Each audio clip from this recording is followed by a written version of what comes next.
Hi friends, मैं परविंद्र खारी। Friends, आज की हमारी गेम विकेंजी टूर्नामेंट की है, सन 2008 में जो खेला गया था। फ्रेंड्स, वो पहला विकेंजी सीरीज का टूर्नामेंट था जो मैग्नस कार्लसन ने जीता था, और उस समय मैग्नस कार्लसन की उम्र थी 14 साल।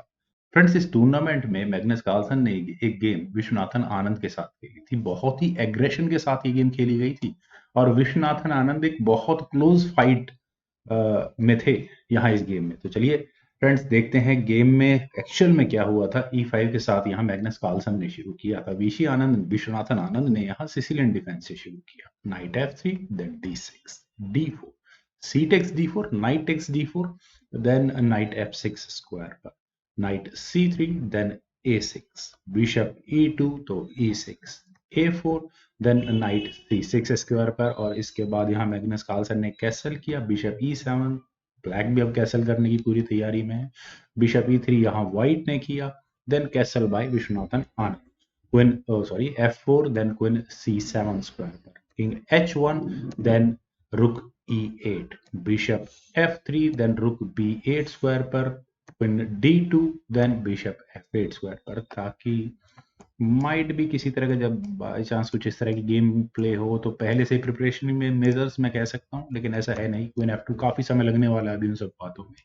Then bishop D7 square, G4। और फ्रेंड्स, यहाँ कार्लसन के इरादे शुरू से ही काफी खतरनाक रहे। उन्होंने इस जी पॉन को आगे पुश करके ये बात तो क्लियर कर दी है। E5 यहाँ आनंद ने किया, देन नाइट F5 स्क्वायर पर, E takes F4, bishop takes F4, then bishop E6 square पर, तो रुक एट गोज टू D1 यहाँ पहले व्हाइट ने किया। और यहाँ कह सकते हैं कि इस पॉन पर बहुत ही स्ट्रॉन्ग अटैक है। 3 टाइम्स अटैक है और सिर्फ 2 टाइम्स डिफेंस है।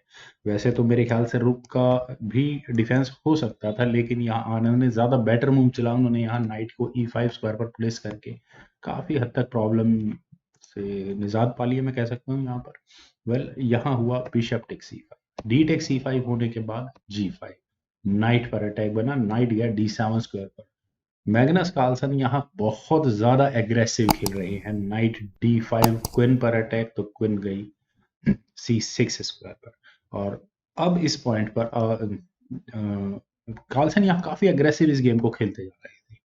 तो छोटी छोटी वे गलतियां, मैं गलतियां नहीं कहूंगा, ठीक भी था, लेकिन अगर वो इन बातों को नजरअंदाज ना करते तो इस गेम का रिजल्ट कुछ और होता। अगर वे यहाँ मान लेते हैं B3 करते तो ये गेम किस तरह से आगे बढ़ती, क्योंकि गेम में कुछ ना कुछ इस तरह से मूव थे, क्योंकि प्रेशर यहाँ फिलहाल इस C2 पॉन पर होता, ब्लैक का खासकर रुक के C8 स्क्वायर पर आने के बाद। लेकिन उसके बाद यहाँ पर व्हाइट C4 कर सकता था, और एटलीस्ट कह सकते हैं कि क्वीन साइड से कोई प्रॉब्लम नहीं थी व्हाइट को। यहाँ ऑल इज वेल था for white in terms of queen side. खैर, यहाँ हुआ था बिशप E2, और बिशप के E2 स्क्वायर पर होने के बाद पहले हुआ क्वीन C5। वैसे मुझे ऐसा लगता है कि अभी भी यहाँ ब्लैक को इस सी पॉन को, रुक को C8 स्क्वायर पर लेकर आ जाना चाहिए, तो that's okay, asking for queen exchange. लेकिन क्वीन H4, और फ्रेंड्स क्वीन के H4 स्क्वायर पर जाने के बाद आगे आने वाले समय में क्या गेम प्लान हो सकता है वो बहुत डेंजरस है।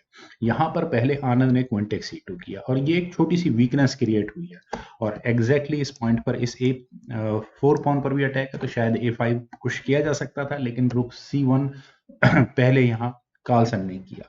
क्वीन टेक्स A4, और क्वीन टेक्स A4 होने के बाद हुआ B3।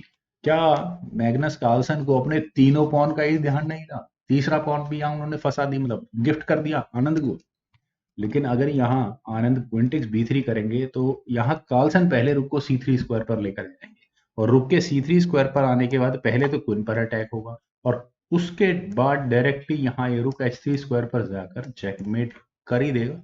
उसके बाद क्योंकि पॉन आगे पुश होगा, वीकनेस बहुत बड़ी क्रिएट हो जाएगी इस गेम में। पर चलिए फ्रेंड्स, यहाँ हुआ था क्वीन A5, लेकिन रुक तो C3 स्क्वायर पर फिर भी आएगा ही आएगा। लेकिन ऐसा करने के बाद G6 करने का मौका यहाँ पहले आनंद को मिल गया। देन रुक H3, और अब H5 कर दिया। और अब व्हाइट यहाँ क्या करेगा? अगर H टेक्स G6 करता है तो मेरे ख्याल से सिचुएशन ओके है। क्वीन D8, देन अगर मेरे ख्याल से ठीक था। ऑल इज वेल, खुद व्हाइट का ही ये पॉन ब्लैक के किंग की सेफ्टी करेगा।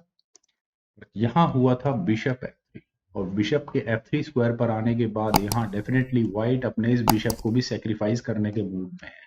यहाँ जैसा मैंने गेम की शुरुआत में कहा था, बहुत एग्रेसिव गेम प्लान, बहुत एग्रेसिवली यहाँ मैग्नस कार्लसन इस गेम को खेलने वाले हैं। इनफैक्ट आप यहाँ देखिए इस नाइट की पोजीशन, इवन अगर यहाँ बिशप G7, मैं जो इमेजिन कर पा रहा हूँ, बिशप अगर G7 स्क्वायर पर आएगा भी, और यहाँ पर आने वाले समय में व्हाइट के पास पोटेंशियल चांसेस है बिशप को इवन अपनी क्वीन को भी सेक्रीफाइस करने के, क्योंकि रुक आ सकता है H8 स्क्वायर पर। खैर वेल ये सब मैंने इमेजिन किया है। खैर बिशप टेक्स D5, ई टेक्स D5 होने के बाद बिशप G7 यहाँ पहले ब्लैक ने किया, यहाँ हुआ बिशप टेक्स H5। और फ्रेंड्स अगर यहाँ मान लेते हैं कि जी टेक्स H5 होता है तो मेरे ख्याल से इस गेम में बहुत ज्यादा कुछ खास बचेगा नहीं। पहले होगा क्वीन टेक्स H5 और अगले मूव में यहाँ मैं कह सकता हूँ चेकमेट की थ्रेट होगी with the help of this night. Well लेकिन चलिए फ्रेंड्स देखते हैं गेम में क्या हुआ था। यहाँ आनंद को करना ही पड़ा G takes F5, then bishop takes F7 check. अपने इस बिशप को भी सेक्रीफाइस कर दिया है, नाइट भी गया, 2 पॉन्स गए, और अब ये बिशप किंग टेक्स F7, लेकिन G6 check.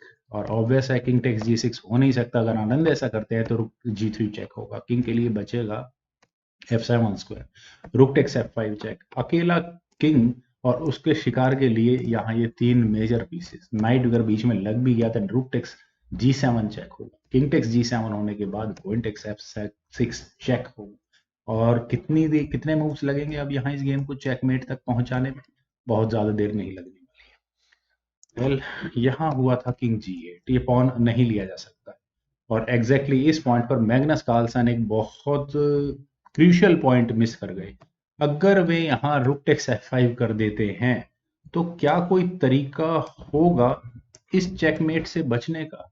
I think night बीच में लग भी गया तो क्या होगा, rook takes, queen takes, whatever it is, मुझे लगता नहीं कि यहाँ कोई तरीका होगा। यहाँ पर ब्लैक ज्यादा ज्यादा क्या करेगा, क्वीन टेक्स D5 चेक करेगा, rook H goes to F3 and that's it.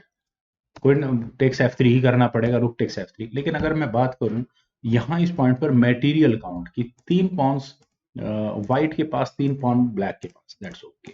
और बात करते हैं क्वीन के सामने 2 रुक लगा लेते हैं और एक रुक के सामने बिशप और नाइट, तो दैट मीन्स गेम हम इसे इक्वल कह सकते हैं। लेकिन प्रॉब्लम है कि ये चेकमेट किस तरह से बची जाएगी। राइट भी, खैर कोई ना कोई तरीका निकल ही जाएगा। पर चलिए फ्रेंड्स देखते हैं गेम में एग्जैक्टली यहाँ इस पॉइंट पर हुआ क्या था। यहाँ हुआ था queen H7 check, Magnus Carlsen super aggressively खेल रहे थे, किंग गया F8 स्क्वायर पर, then rook takes F5 check, और यहाँ आनंद को अपना ये बिशप गंवाना, किंग गया E7 स्क्वायर पर, then queen takes G7 check, king D6 square पर, रुक F7। और यहाँ अगले मूव में क्या मैं कह सकता हूँ चेकमेट जैसा कुछ बन सकता है, माइट भी बन सकता है, लेकिन आनंद को यहाँ से कम बैक करने का मौका मिला। मैग्नस कार्लसन इतने अग्रेसिवली खेल रहे थे कि उनका किंग लगभग कंप्लीटली एक्सपोज्ड है। अगर आप यहाँ देखें तो queen takes D5 check, king गया G1 स्क्वायर पर, देन रुक eight B goes to D8, अपने इस नाइट का डिफेंस किया, लेकिन कार्लसन का अटैक अभी भी जारी है। उन्होंने यहाँ किया रुक F7, क्वीन D4 चेक। और फ्रेंड्स क्वीन के D4 स्क्वायर पर जाने के बाद अब कार्लसन को अपने किंग को बहुत सोच समझकर प्लेस करना था। यहाँ पर क्या कोई तरीका है ब्लैक के पास इस नाइट पर, क्योंकि 3 पीसेस ब्लैक के इस नाइट पर अटैक कर रहे हैं और वही सिर्फ 2 यानी किंग और रुक इसका डिफेंस कर रहे हैं। अब अगर मान लेते हैं कि वाइट अपने किंग को F फाइल में लेकर जाए तो आई थिंक बेटर था, लेकिन यहाँ किंग G2 पहले कार्लसन ने किया, लेकिन ऐसा करने के बाद क्वीन G4 चेक हुआ और दूसरे डायरेक्शन से यहाँ इस डिफेंस नाइट पर हो ही गया, किंग H1 स्क्वायर पर, देन रुक G8, क्वीन पर अटैक बना। और अब यहाँ ये गेम किस तरह से आगे बढ़ा, I think rook takes D7 check अगर होता है तो queen takes D7, queen F6 check होगा तो क्वीन E6 स्क्वायर पर, that's it, material exchange. Night तो फिर भी गंवाना ही पड़ेगा ना यहाँ पर एक रुक की लीड यहाँ पर क्लियरली ब्लैक के पास होगी, तो black is clearly better from here. तो कार्लसन जितने अग्रेसिवली खेलते आ रहे थे, यहाँ उनसे छोटी सी मिसकैलकुलेशन कहीं ना कहीं हुई थी। रुक F6 चेक, और एग्जैक्टली इस पॉइंट पर knight takes F6, that's okay, queen takes F6 check अगर होगा भी तो किंग मूव हो जाएगा, और यहाँ वही बात की एक रुक की लीड क्लियरली आनंद के पास होगी। वेल खैर आनंद ने यहाँ पहले किया किंग C7, उन्होंने यहाँ अभी इस रुक को नहीं लिया। क्वीन E7 और यहाँ अब आनंद को फाइनल मूव अपना लगाने का मौका मिला, वो था क्वीन E4 चेक। और यहाँ इस मूव के बाद फ्रेंड्स, क्या आप वजह जानते हैं आनंद के, मैग्नस कार्लसन के इस गेम को रिजाइन करने की? रीजन बीइंग कि यहाँ चेक देने के साथ साथ ये जो एकमात्र उम्मीद G6 पॉन के रूप में है यहाँ व्हाइट के पास, वो खतरे में आ चुकी है। किंग G1 स्क्वायर पर यहाँ अगर ये यहाँ से गेम आगे बढ़ती है तो व्हाइट यहाँ क्या करेगा, किंग को G1 स्क्वायर पर लेकर जाएगा। Then rook takes G6 check, forcefully यहाँ रुक भी एक्सचेंज हो जाएंगे। Rook takes G6, queen takes G6 check, और अब यहाँ एक पूरा नाइट ब्लैक के पास एक्स्ट्रा होगा, 2 पॉन्स, जिसमें से कि कम B3 पॉन को तो हम बहुत स्ट्रॉन्ग नहीं मान सकते।